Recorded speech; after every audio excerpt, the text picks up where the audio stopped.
Vamos a abrir nuestras Biblias en Romanos, capítulo 8. Romanos, el capítulo 8.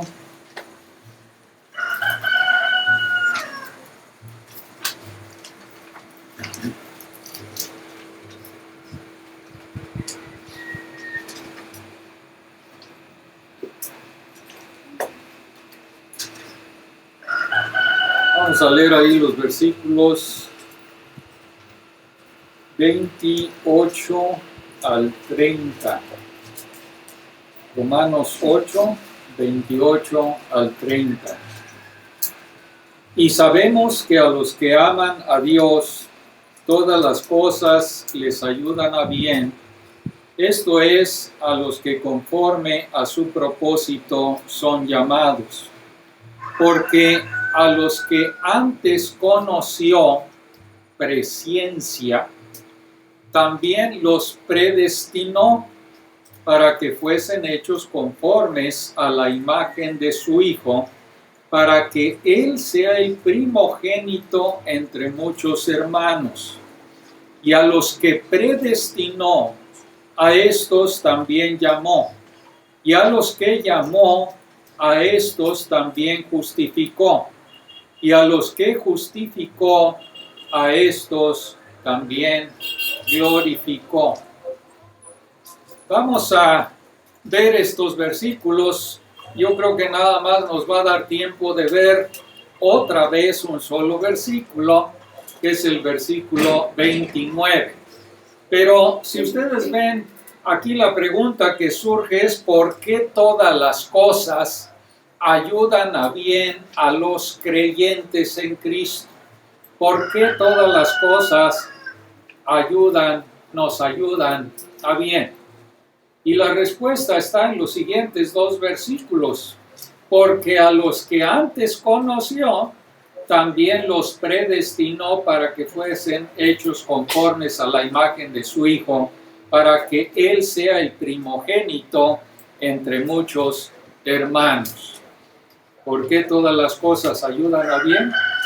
Porque a los que antes conoció, también predestinó. Hace algún tiempo recibí un correo electrónico de un tipo en Nigeria que quería darme 14 millones de pesos. Todo lo que tenía que hacer era enviarle mis números de cuenta bancaria y él iba a depositar el dinero. Ahora, si hubiera contado con esa promesa como cierta y reorganizado mi vida en torno a esa esperanza de recibir ese dinero, pues inmediatamente ustedes cuestionarían mi cordura, ¿verdad? Y con razón.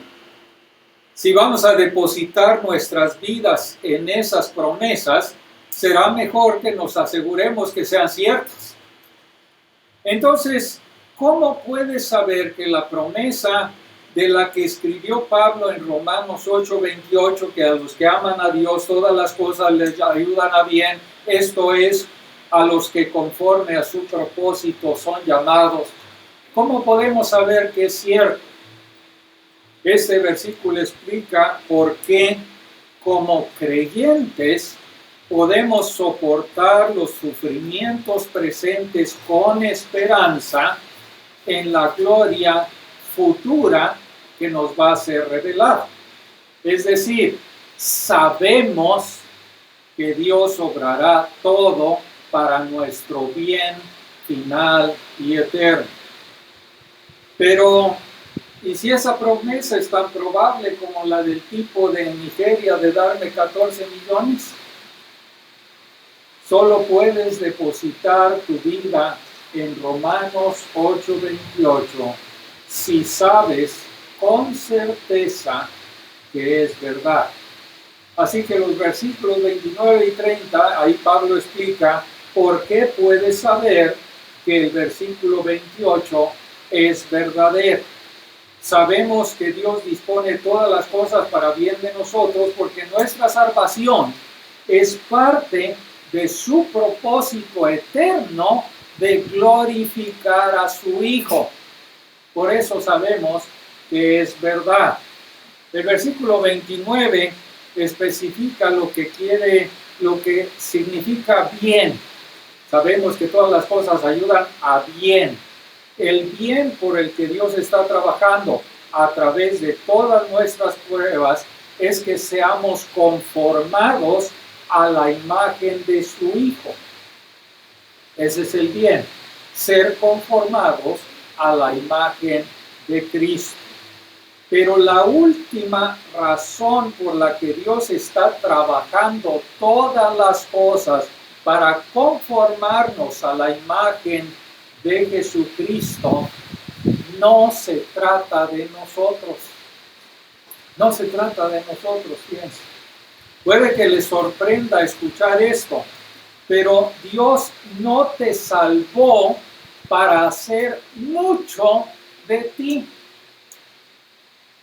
Más bien, Dios te salvó para que Cristo fuera el primogénito entre muchos hermanos. Dios te salvó para hacer mucho acerca de Jesucristo. Toda nuestra salvación tiene que ver con la supremacía del Salvador Jesucristo.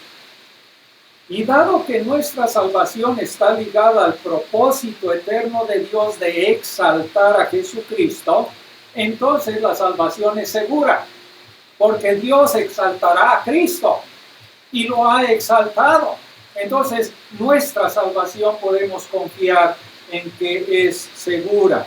Si su propósito de glorificar a Cristo pudiera fallar, entonces nuestra salvación podría fallar. Pero si su propósito de hacer de Jesucristo el primogénito entre muchos hermanos es seguro, entonces nuestra salvación es segura.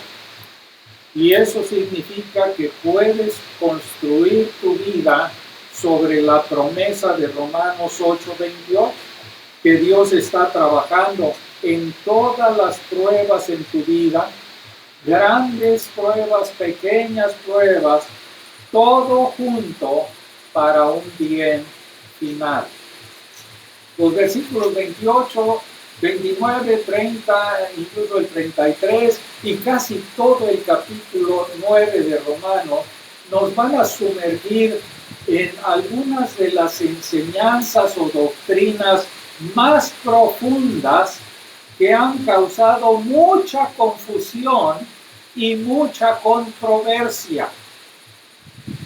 Presciencia, que quiere decir anticipado conocimiento a los que antes conoció, presciencia, predestinación, llamado eficaz de Dios y elección.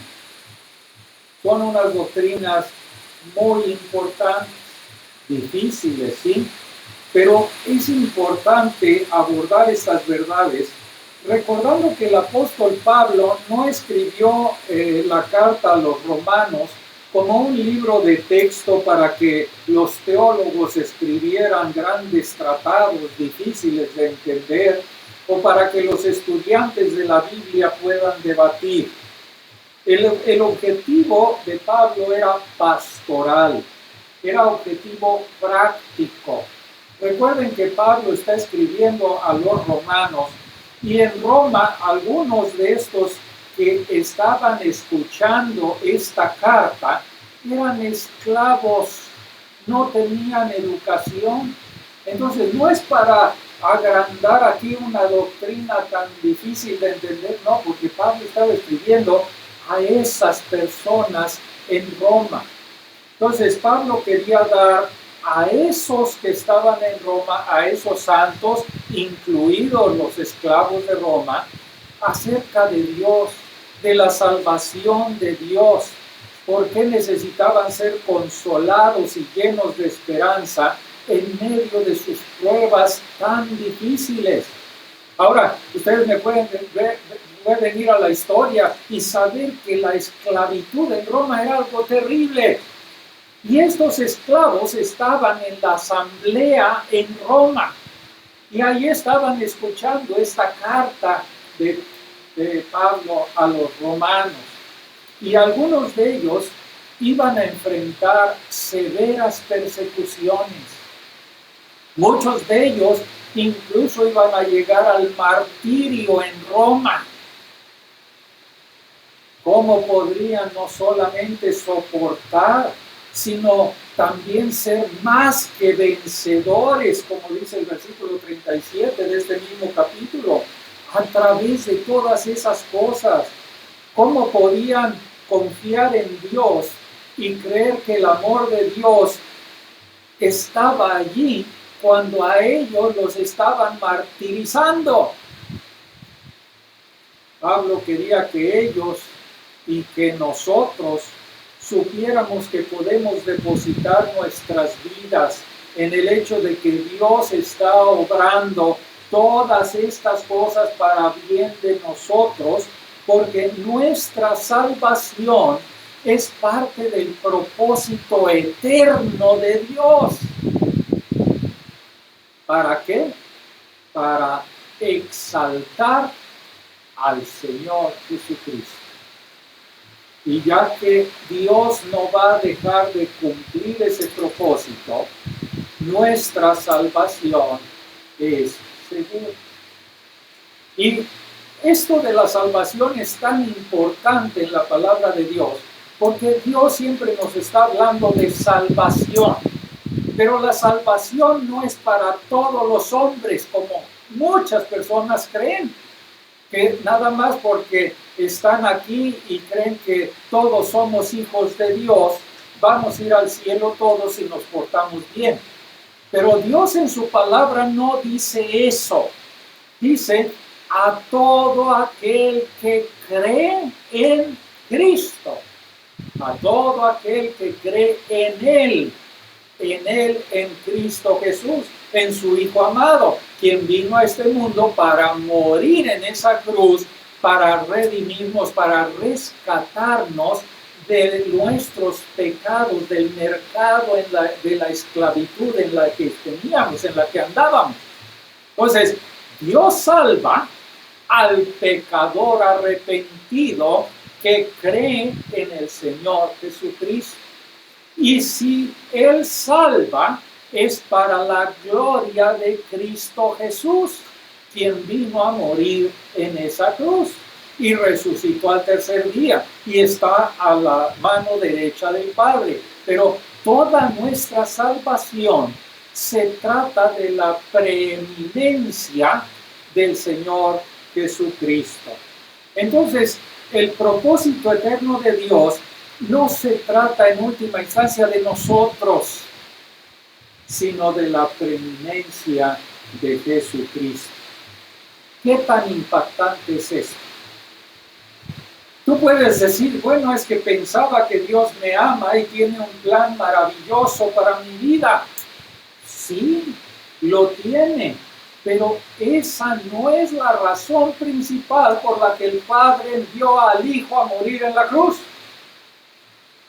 Tú puedes decir, Dios no quiere que sea yo feliz.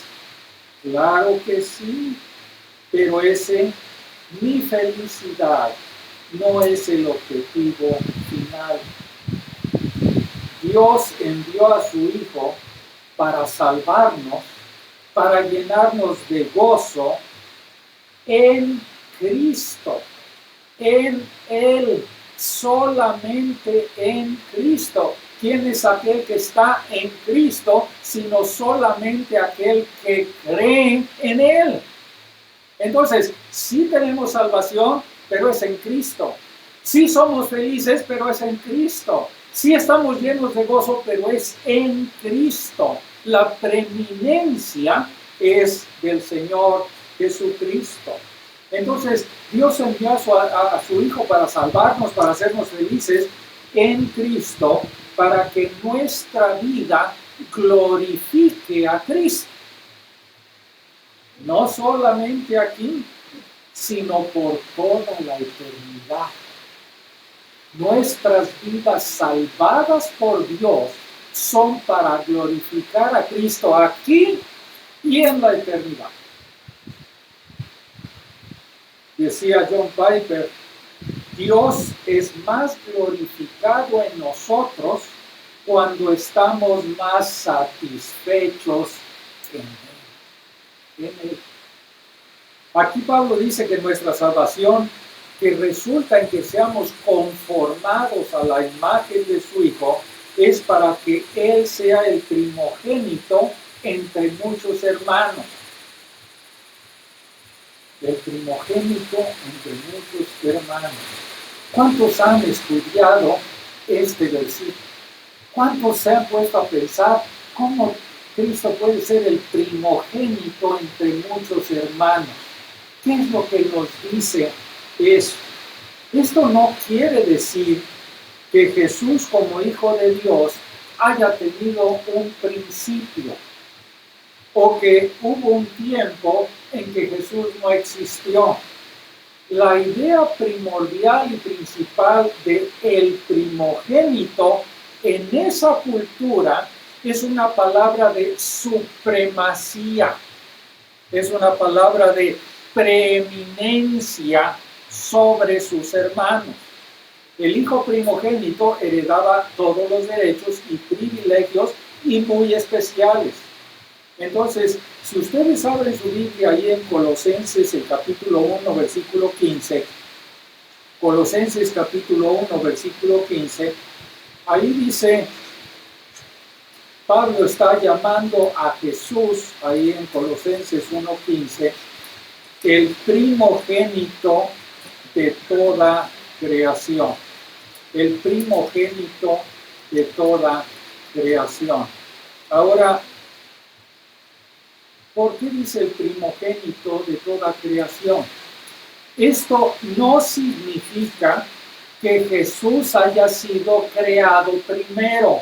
Eso lo piensan los testigos de Jehová, pero no es cierto. El primogénito de toda creación. ¿Por qué?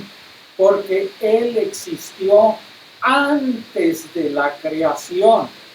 Él creó todas las cosas. Y esto lo explica específicamente el versículo 16, porque en Él fueron creadas todas las cosas, las que hay en los cielos, las que hay en la tierra, visibles, invisibles, sean tronos, sean dominios, sean principados, sean potestades. Todo fue creado por medio de Cristo y para Cristo. Por medio de Él y para Él.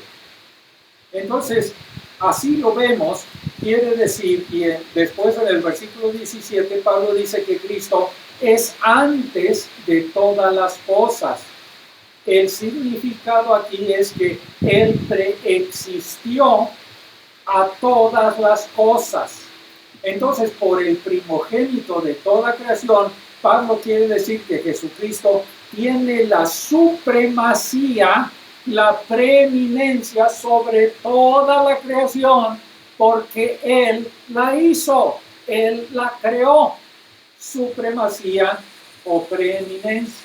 Pablo continúa diciendo ahí en el Colosenses 1:18, Él es la cabeza del cuerpo que es la iglesia.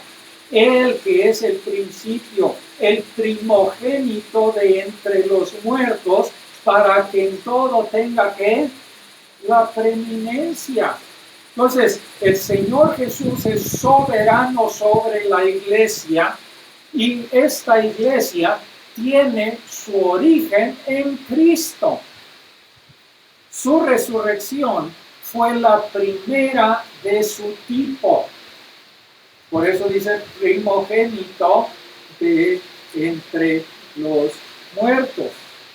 Su resurrección fue la primera de su tipo. Otros, como Lázaro, resucitaron, pero volvieron a morir. Y entonces el Señor resucitado recibe un cuerpo nuevo, indestructible, que es un cuerpo semejante al que recibiremos nosotros en algún momento, algún día. Cuando recibamos esos cuerpos nuevos, estaremos para siempre dando alabanzas y cantando alabanzas a nuestro Señor Jesucristo, quien murió por nosotros y a quien Dios exaltó hasta lo sumo, dice, hasta lo sumo. El propósito de Dios, y Él va a cumplir ese propósito, es que Jesús sea el primogénito, el supremo sobre todas las cosas. Pero Pablo agrega aquí que Jesús será el primogénito entre muchos hermanos. Ahora, Charles Spurgeon escribió elocuentemente sobre esto en 3 páginas con una letra bien pequeñita, de una manera que yo no podría expresarlo como él. Pero permítanme resumir los puntos de vista de Spurgeon. Él dice, primero, Dios nos predestina a ser como Jesús para que su amado Hijo sea el primero en un nuevo orden de seres, elevado sobre todas las demás criaturas y más cercano a Dios que cualquier otra existencia. Estaremos más cerca de Dios que los ángeles, porque somos hijos de Dios. Entonces, entiendan esto. Yo no soy hijo de Dios porque soy ser humano. Hijos de Dios solamente son los que creen en Cristo como Salvador. Los demás son criaturas de Dios. Dios los hizo, Dios los formó, a todos nos hizo Dios, pero hijos de Dios solamente los que creen, mas a todos los que le recibieron, a los que creen en su nombre, les dio potestad de ser hechos hijos de Dios. Hijos de Dios. En segundo lugar, Spurgeon dice, el objeto de la gracia es que haya algunos en el cielo con quienes Cristo pueda tener una conversación fraternal. El Señor nos salvó para que podamos tener comunión con Él. No solamente aquí en este tiempo, sino por toda la eternidad. Y dice Spurgeon, qué dicha saber que aquel que es Dios verdadero de Dios verdadero y se sienta en el trono eterno, también es de la misma naturaleza que nosotros. Su mismo cuerpo resucitado será el cuerpo resucitado de los creyentes, de la misma naturaleza. Nuestro pariente, que no se avergüenza ni siquiera en medio de las realezas de la gloria, para llamarnos hermanos. Y después Spurgeon dice, Dios estaba tan complacido con su Hijo y vio tanta hermosura en su Hijo que decidió reflejar su imagen, conformes a la imagen de Cristo. Vamos a ser conformados. Dios estaba tan complacido con Cristo, con el Señor Jesús, con su Hijo, que Él decidió reflejar la imagen de su Hijo en cada uno de nosotros. ¿Qué es lo que implica esto? Que Jesús, quien fue el segundo Adán, triunfó donde fracasó el primer Adán. Dios creó al hombre para llevar su imagen. Dice la Biblia en Génesis, a imagen de Dios los creó. Pero esa imagen fue desfigurada cuando Adán pecó en el huerto. Pero por la eternidad, la imagen perfecta de Dios va a ser restaurada y reflejada en nosotros que estamos en Cristo, a quienes Dios predestinó para ser adoptados hijos suyos. Somos hijos de Dios por adopción. El que cree en Cristo como Salvador es hijo de Dios porque Dios lo adopta a su familia. Entonces Dios nos predestina para ser adoptados hijos de Él, para alabanza, dice Efesios, para la alabanza de la gloria de su gracia. ¿Ven cómo todo es para Él? Todo es del Señor. No nos podemos jactar de nuestra salvación. Es Dios el que nos salva. Él es el que hace toda la obra. Él es el que lleva a cabo todo. Entonces, el punto importante y más práctico que hay que ver es que el propósito eterno de Dios no se trata en última instancia de nosotros, sino más bien de la preeminencia de nuestro Señor Jesucristo. Pero más todavía, el propósito eterno de Dios de glorificar a Jesucristo incluye nuestra salvación. Debemos ver nuestra salvación en el contexto del mayor propósito de glorificar a Cristo. Un propósito que no va a fallar porque Dios es el autor de ese propósito. Dios es el sujeto activo en estos verbos en Romanos 28 y 29 y 30. Él sabe de antemano, conoció de antemano, Él predestinó, Él llamó, Él justificó y Él glorificó. Él es el sujeto activo. Nada tiene que ver con nosotros. Pablo está diciendo que Dios es el autor de nuestra salvación y eso de principio a fin. No debemos pensar que Dios puede tomar acción cuando nosotros gentilmente le permitimos que tome acción en nosotros. No es así. Dios ya ha predestinado, ha elegido, ha escogido desde antes de la fundación del mundo. Qué difícil es esto, ¿verdad? Para nuestra mente, como que nos reducimos a lo que pensamos nosotros y no lo que Dios dice. Entonces, Dios no va a dejar y nunca dejaría su propósito eterno de glorificar a su Hijo en manos de pecadores que cambiamos tan fácilmente de día en día, que somos tan volubles. Él toma la iniciativa y Él se asegura de que todo el proceso nunca falle.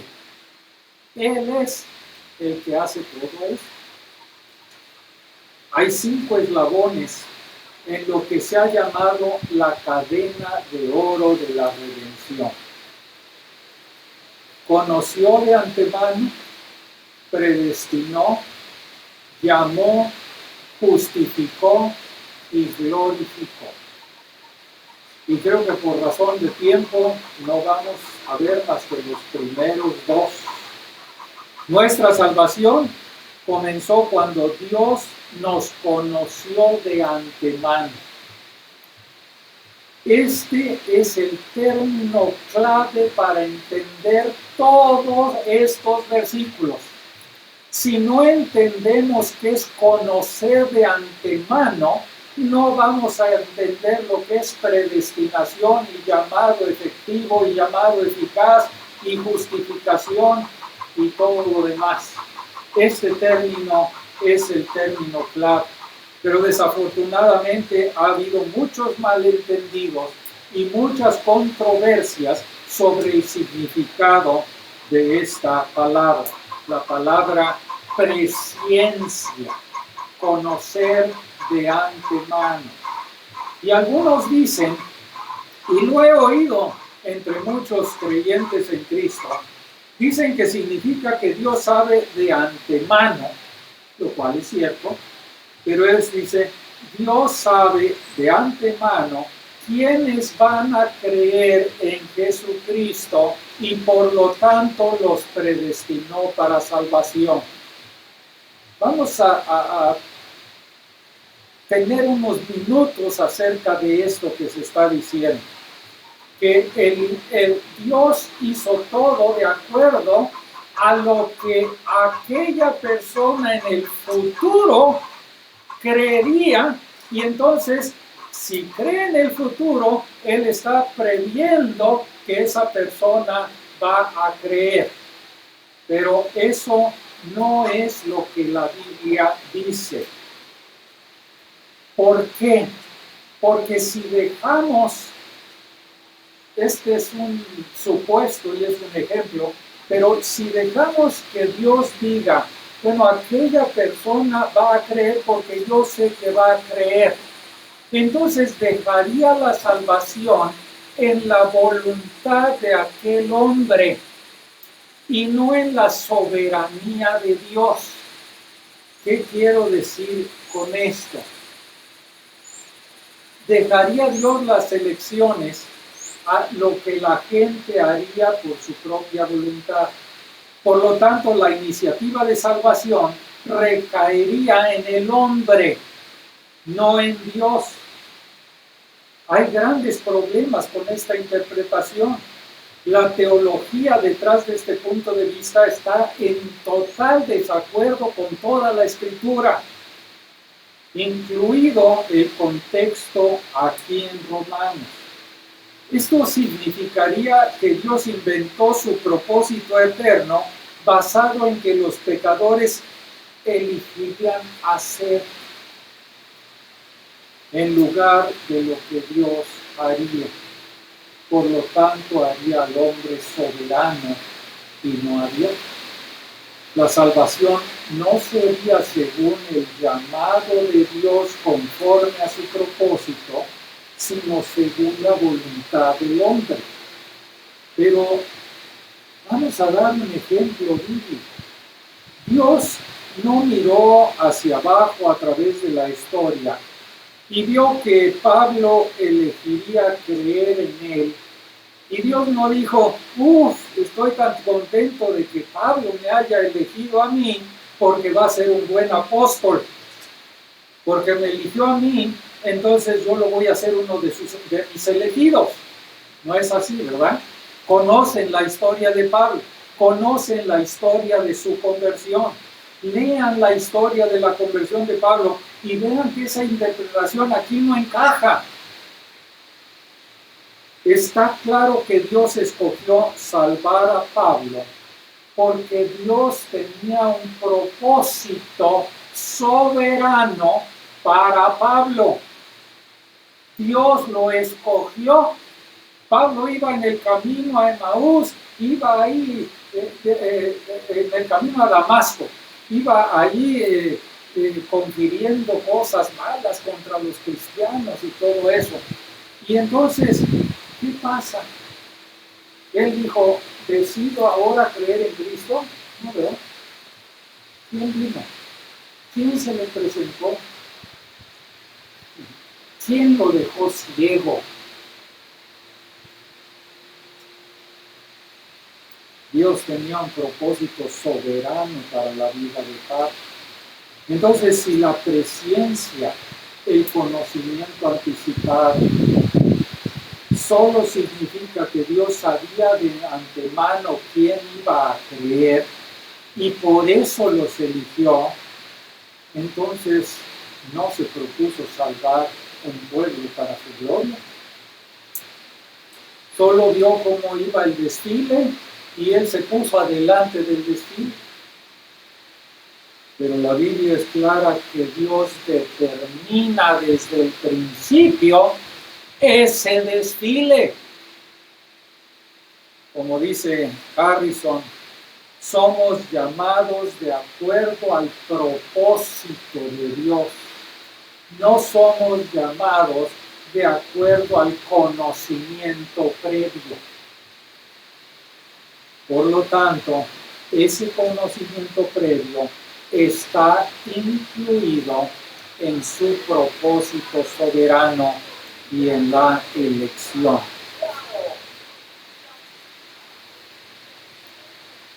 ¿Qué quiero decir entonces con esto? ¿Qué quiere decir la Biblia con conocimiento previo.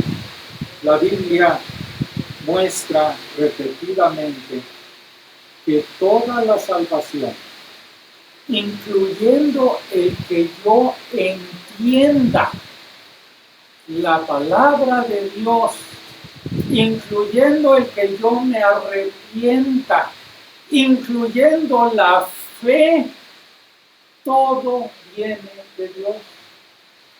Todo viene de Dios.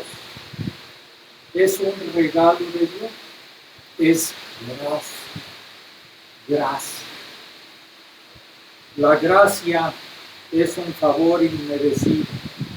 Si esa gracia estuviera condicionada a nuestra fe, estaría basado en nosotros. Y entonces podríamos captarnos de nuestra salvación. Pero Dios es el que hace todo. Dios nos da para que entendamos su palabra. Dios nos da gracia para que nos arrepintamos. Dios nos da fe como un regalo de Él para nosotros. Toda la salvación es de Dios.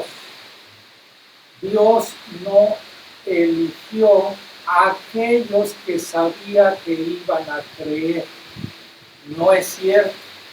Dios mostró desde antes de la fundación del mundo un amor especial para aquellos que Él elige.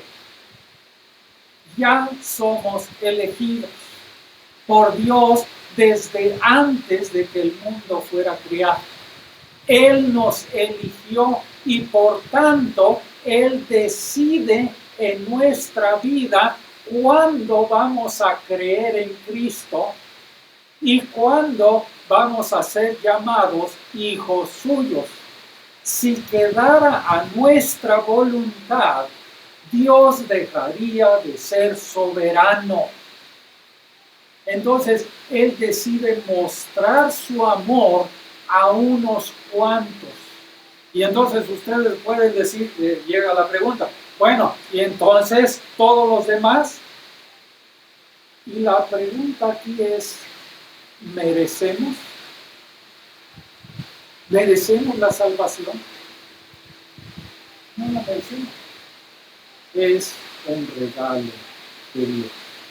Y en su soberanía, Dios decidió mostrar su amor para aquellos que Él iba a permitir que en su voluntad creyeran en Cristo Jesús. Están las dos enseñanzas en la palabra. Recuerden, estamos viendo el punto de vista de Dios. La otra enseñanza es que la Biblia dice, el que cree tiene vida eterna. Entonces, sí, hay una elección del hombre, pero hay un conocimiento previo de Dios y Él dispone todo cómo va a ocurrir. Entonces, Dios es el sujeto de este verbo, conocer de antemano, elegir, determinar desde antes, en el sentido de entrar en una relación con esa persona desde antes de la fundación del mundo. Y esto significa que antes que comenzara el tiempo, Dios escogió poner su amor en algunos a quienes Él también predestinó para que fueran hechos conformes a la imagen de su Hijo.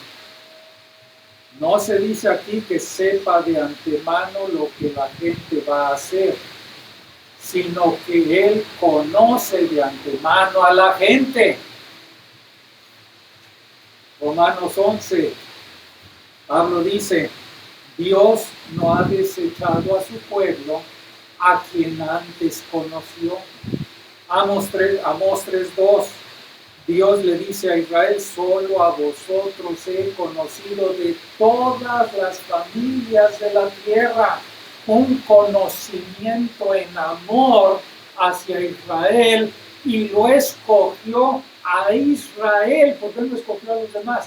porque Él es soberano y Él puede escoger a quien Él quiera. Y dice la Biblia, tendré misericordia del que yo tenga misericordia, dice Dios. Me compadeceré del que yo me compadezca, porque Él es soberano. Pero el hombre siempre está argumentando, no, Dios está mal, no puede hacer eso. Claro que puede, y lo hace, porque así es su voluntad. Eso es lo que está hablando aquí. Dios conoce de antemano a todos los que alguna vez han vivido, pero a algunos Él elige conocerlos de antemano en amor. Ese es el significado del versículo 29. Lo que Dios sabe, no lo sabe meramente como información. No es un mero espectador. Lo que antes sabe o lo que antes conoce, lo ordena porque Él lo quiere ordenar.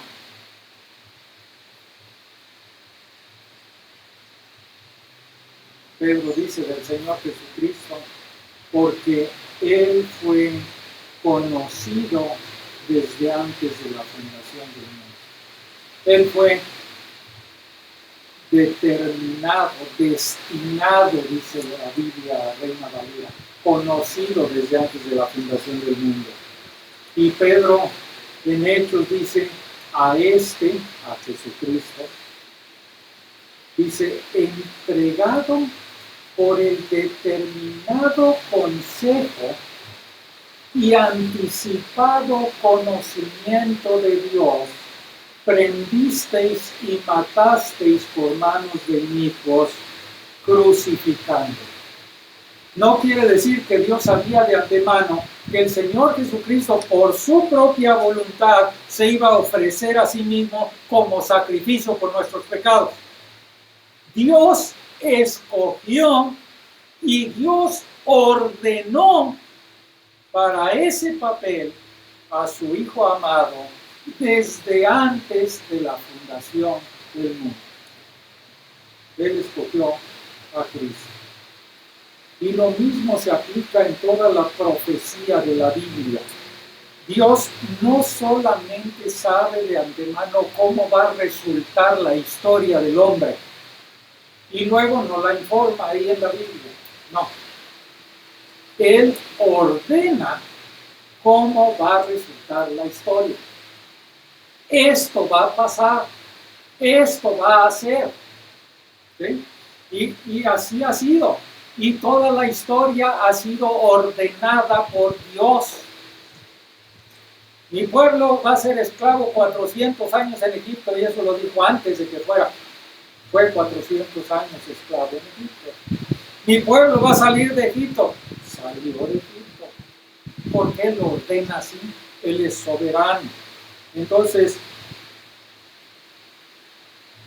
yo pensé que era necesario extenderme tanto en esto, porque a menudo se explica como si Dios simplemente supiera quiénes elegirían creer en Cristo y los eligió para salvación en función de la elección del hombre.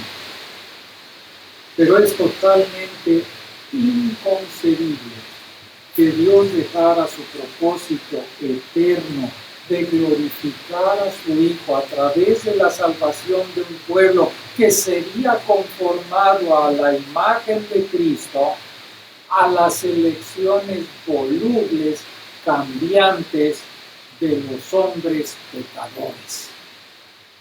Inconcebible.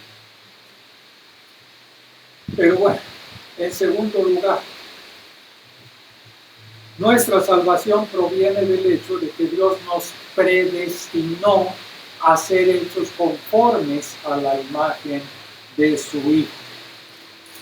Aquí sí tenemos que ver que están las dos cosas, la presciencia y la predeterminación o predestinación. ¿Sí? versículo que leímos dice determinado consejo y anticipado conocimiento, las dos cosas. ¿Sí? Está hablando de predestinación y está hablando de conocimiento anticipado. Preconocer, Dios elige poner su amor en ciertos individuos, mientras que predestinar indica el objetivo del amor distintivo de Dios. Dios determinó de antemano salvar a estas personas y conformarlas a la imagen de su Hijo para que Cristo y solamente Cristo tuviera la preeminencia. Muchos tropiezan con la doctrina de la predestinación. Yo creo que hay muchos que se confunden, que tropiezan con esta doctrina. Pero en el fondo se trata realmente de dejar que Dios sea Dios. Dejar que Dios sea Dios. El hombre, por su pecado, siempre está cuestionando a Dios. Dejen que Dios sea Dios. Ser conformado a la imagen de Cristo significa ser moldeado progresivamente en tu corazón en el carácter de Cristo. Es una transformación interior, pero se ve en nuestro comportamiento exterior. Comienza en el corazón. Nunca vamos a ser conformados perfectamente a la imagen de Cristo en esta tierra. Vamos a ser conformados a la imagen de Cristo completamente cuando le veamos a Él tal como Él es. Pero si hemos experimentado la gracia salvadora de Dios, debemos crecer en pureza, debemos crecer en obediencia, y el fruto del Espíritu debe ser cada vez más evidente en nosotros. La verdad de que Dios puso su amor en nosotros y nos predestinó a ser hechos conformes a la imagen de su Hijo, significa que nuestra salvación no descansa en nuestro desempeño. Por eso decía yo desde el principio, no es porque me porte bien. Dios no me salva porque haga buenas obras. Dios nos llamó y nos salvó en su propósito eterno de glorificar a su Hijo. Nuestra salvación, por lo tanto, es segura, porque no depende de nosotros, sino de Dios que nos escogió y nos predestinó a ser hechos conformes a la imagen de su Hijo. ¿Qué quiere decir esto? Que nada nos puede separar del amor de Dios. Así termina el capítulo 8 a los Romanos. Nada nos puede separar del amor de Dios. Nada nos puede arrebatar de la mano fuerte del Padre. Y también significa que esta promesa de Romanos 8:28, que Dios hace todas las cosas que cooperen para bien, es una promesa sólida. No es como la promesa del tipo de Nigeria de enviarme 14 millones. Puedes depositar tu vida en la promesa de Dios de acuerdo a su propósito, ya sean las frustraciones, los problemas menores de la vida o las grandes catástrofes. Podemos confiar en que Dios lo va a usar en su propósito eterno de conformarnos a la imagen de su Hijo Jesucristo. Ese es el destino de quien es llamado conforme al propósito de Dios.